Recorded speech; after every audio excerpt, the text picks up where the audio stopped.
siang, sore, atau malam, dimanapun kalian berada dan kapanpun kalian membuka video ini. Kembali lagi dengan kami, Komik Komunikasi Asik yang bakal menemani kalian dan membedah tentang dunia perkomunikasian. Tentunya masih dengan saya, Titus Pras, tentunya tidak sendiri, ditemani oleh Mbak Rosa. Selamat apa ini ya? Sore atau apa ini ya? Sehat selalu. Boleh. Sehat selalu ya. Tentunya kali ini masih dalam dunia komunikasi, kita akan membahas tentang psikologi komunikasi. Apa yang akan dibahas dalam dunia psikologi komunikasi? Tentunya psikologi komunikasi atau komunikasi itu sendiri sangat kompleks. Salah satunya adalah orientasi kognitif. Benar begitu, Mbak? Iya, itu salah satu yang jadi bahasan sih dari psikologi komunikasi. Oh, iya, agak mikir itu. Agak merecall. Masih ada hubungannya juga mengulang memori. Iya. Jadi kita akan membahas tentang orientasi kognitif. Kita langsung tanyakan aja ke Mbak Rosa. Mbak Ros, jadi orientasi kognitif itu apa dan hubungannya dengan psikologi komunikasi. Sorry, belibet ya. Oke. Saya kayak ini ya, kayak ikut ujian di ujian lisan. Jadi intinya kalau bicara kognisi itu kan proses berpikir ya. Jadi mencakup ya proses belajar, lalu bagaimana cara kita memecahkan masalah dalam hidup, dan itu juga akan berkaitan dengan perubahan psikologis dari seseorang gitu. Saya agak-agak ngerepek ini ya. Ngerepek itu apa, Mbak? Nyontek. Supaya nggak miss gitu Mas Titus. Iya. Oh, jadi orientasi kognitif itu hubungannya dengan proses berpikir. Iya nggak sih? Iya. Proses berpikir dan merecall memori itu sama atau beda sih, Mbak, kira-kira? Hampir sama, tapi yang jelas intinya bagaimana di otak kita itu memproses informasi lalu juga mengingat sesuatu gitu. Iya.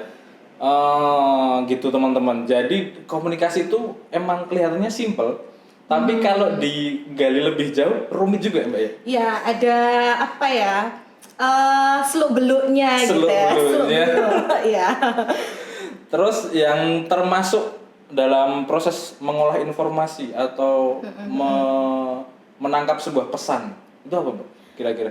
Kalau di proses kognitif ini sebenarnya kita termasuk mengamati ya. Jadi ada istilahnya itu belajar observasional. Artinya kita mengamati nih, misalnya saya mengamati perilakunya Mas Titus seperti apa gitu. Selalu tampak. Kemudian misalnya di kelas tuh, pas di kelas itu suka duduk di pojok gitu. Jelas, ya. Nah itu artinya penghuni pojokan. Iya, jelas, saya artinya itu pojokan. Berhubungan langsung dengan bagaimana kita mengamati perilaku seseorang dan juga interaksi kita dengan orang lain gitu. Di sini ada sesuatu yang menarik nih, observasi. Setahu saya observasi ini masuk dalam semester 3, 4 atau ke atas pokoknya, Mbak ya. Metodologi. Iya, metodologi ya. Apakah ini ada hubungannya? Observasi perlu diketahui teman-teman. Observasi adalah sebuah cara untuk meneliti, mengamati, meniru dan lain-lain pokoknya. Benar nggak sih, Mbak? Iya kan? Terus jadi, hubungannya? Kalau kita sudah mengamati perilaku orang lain atau pemikiran orang lain dan gagasan-gagasan itu sebenarnya bisa diserap dalam otak kita lalu diproses, kita bisa mengcombine itu, kemudian mengidentifikasi ini loh perilaku orang itu seperti ini gitu. Mengingat ya kalau dalam interaksi sosial itu yang penting gitu. Jadi secara nggak langsung apa yang kita lakukan sekarang ini mungkin salah satunya adalah karena proses kita mengamati itu.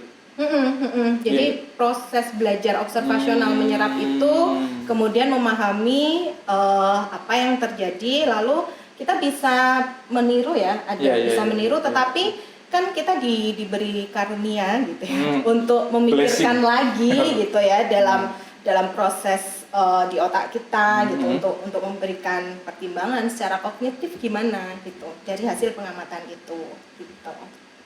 Jadi gini, Mbak, setelah apa yang kita amati terus kita lakukan, apakah itu semua memang karena efek samping dari lingkungan. Secara nggak langsung kita mengamati hal-hal seperti itu kan paling dekat adalah dengan lingkungan sekitar kita ya. Apakah mungkin cara kita berinteraksi, cara kita menunjukkan simbol-simbol itu juga merupakan bagian dari kita mengamati dan meniru lingkungan yang ada di sekitar kita. Lingkungan, iya itu bagian. Contoh kecilnya ya keluarga mungkin ya. Jadi ya Mas Titus bisa sharing gitu ya. Maksudnya berangkat dari atau dilahirkan dari keluarga yang seperti apa itu bisa diceritain sih. Kalau aku dari keluarga yang biasa saja. Keluarga petani bukan ya? Jelas, hidup petani. Petani. Tangan kiri. Petani. Jadi kalau di dalam keluargaku itu yang karena saya adalah asli orang Jogja dan keturunan Keraton. keturunan Jogja. Jadi sangat mengedepankan adat istiadat dan sopan santun. Jadi terkadang nggak semua peraturan itu tertulis, tapi kita bisa mengikuti dan bisa memahami itu. Apakah itu juga bentuk dari sebuah proses yang lalu-lalu juga tentang orientasi kognitif ini juga?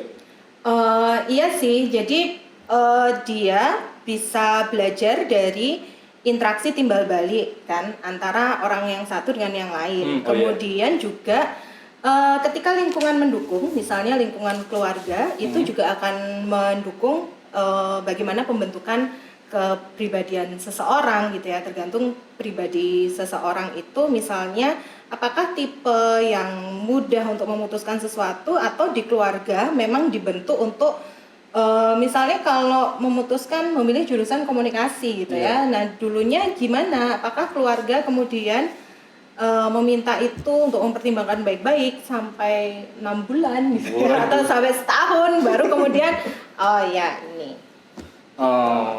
Menarik. Sepertinya cukup menarik ya pembahasan. Ini baru di awal nih teman-teman ya. Ini ada gini Mbak.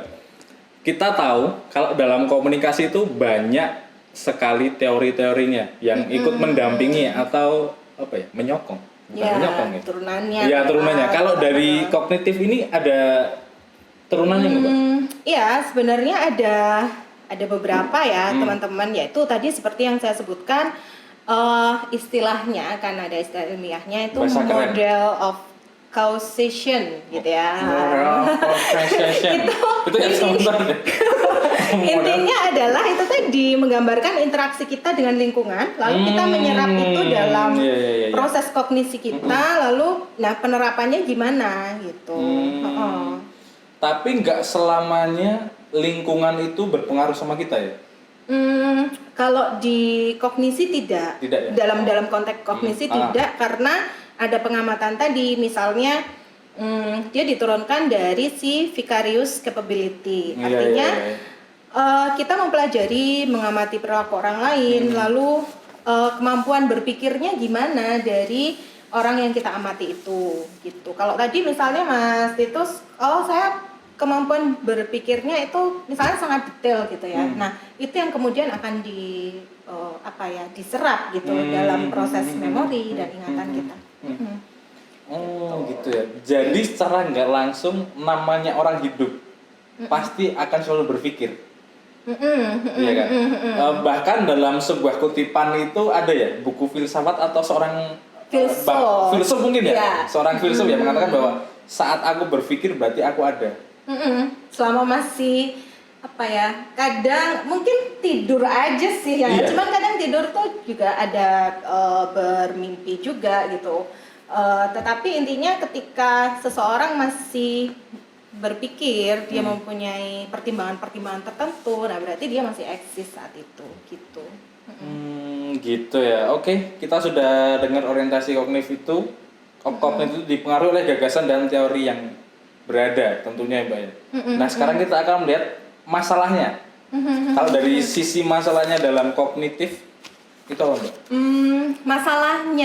Masalahnya adalah titik. Sebenarnya ada dua masalah besar. Kalau soalnya bicara problem itu rasanya kompleks ya. Tetapi dalam konteks kognitif itu ada dua permasalahan besar gitu. Yang pertama ya kadang kalau kita mengalami insiden misalnya cedera dan sampai gegar otak atau apa, nah itu ya berpengaruh sama kognisi kita gitu. Kalau Kadang orang suka susah fokus gitu ya, lihat artis-artis Korea lah ya. Mungkin saya nggak tahu teman-teman muda hari ini masih suka opa-opa gitu atau yang lain yang disukai. mungkin ya, saya nggak hafal ini nama opa-opa. Setahu saya opa itu Simba kalau di Jogja. Oh iya, Simba. Oh, jadi permasalahannya kalau yang berkaitan dalam kognitif itu lebih kepada pertama cedera itu ya, yang paling fatal itu Mbak ya. Terus Karena kemudian ada penurunan ingatan atau dia menjadi mudah emosi, agresif gitu. Ya, salah satunya itu. kalau misal ini Mbak, aku sedang ngerjain sesuatu, tiba-tiba fokus terus tiba-tiba hilang, ke distract. Apakah itu juga termasuk dalam permasalahan? Dalam Iya, proses berpikir? dalam orientasi berpikir ketika orang hilang fokus atau dia kehilangan konsentrasi gitu. Misalnya saya pas ngomong kayak gini, kemudian ada yang datang ngetok pintu gitu. Jadi saya noleh lah gitu. Nah, itu namanya ke distract gitu. Jadi fokus saya kemudian hilang. Mungkin teman-teman pernah merasakan itu juga sih. Nah ini menarik ini. Sekarang saya mau tanya ini, kalau hubungannya permasalahan ke distract tadi dengan usia itu ada relasinya nggak? Oh iya, jadi kalau sebenarnya orientasi kognitif ini berhubungan juga dengan salah satunya faktor usia ya. Kadang ketika usianya sudah lanjut itu ada apa istilahnya tuh demensia ya, seperti pikun lah ya. Lalai. Kadang lupa satu dua hal atau hanya memori-memori tertentu saja yang sangat kuat yang dia ingat. Misalnya simbah saya itu ingat banget Ratu Inggris zamannya Wilhelmina gitu. Itu selalu disebutkan gitu. Artinya ya memori itulah yang memang melekat dalam ingatannya, salah satu memori yang sepanjang hidupnya dia ingat. Tapi kadang nama cucunya dia lupa gitu.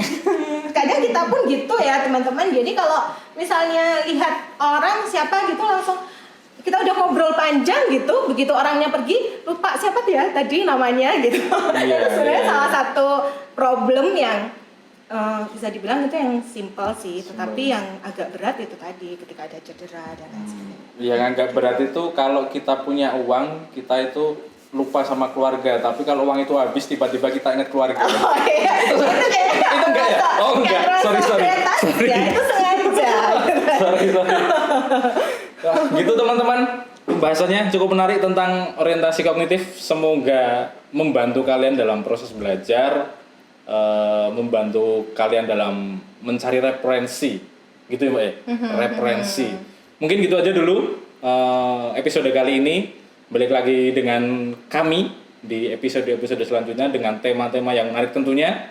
Terima kasih Mbak Rosa. Oke, ya thank you teman-teman. Ya, terima kasih teman-teman udah memperhatikan kita dari awal sampai akhir ini. Semoga apa yang kita berikan, apa yang kita bacakan, apa yang kita lakukan bisa bermanfaat buat teman-teman. Oke, gitu aja. Thank you. Dah.